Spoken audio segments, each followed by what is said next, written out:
যদি আপনার মনে জগৎমাতার যে কোনো রূপের আরাধনা করার তীব্র ইচ্ছা হয়, মায়ের নাম স্মরণ, মন্ত্রজপ বা শক্তি সাধনা করার জন্য মন ব্যাকুল হয়ে থাকে, তাহলে আপনি খুবই ভাগ্যবান।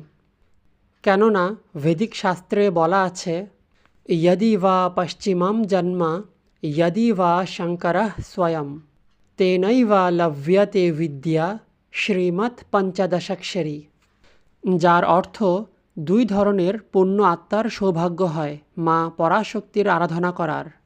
হয় এটাই আপনার শেষ জন্ম, অর্থাৎ বিভিন্ন জন্মে আপনি কর্মফল ভোগ করে এসেছেন, এটাই শেষ জন্ম, অথবা আপনি ভগবান শিবের মূর্তিমান রূপ, অর্থাৎ মনুষ্যরূপে আপনার ভেতর শঙ্কর ভগবানের তত্ত্ব জাগ্রত।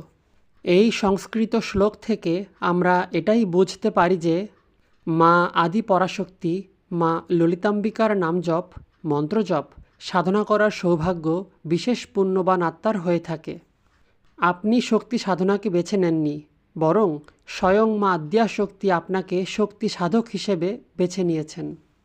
ॐ श्री मात्रे नमः। ॐ श्री मात्रे नमः।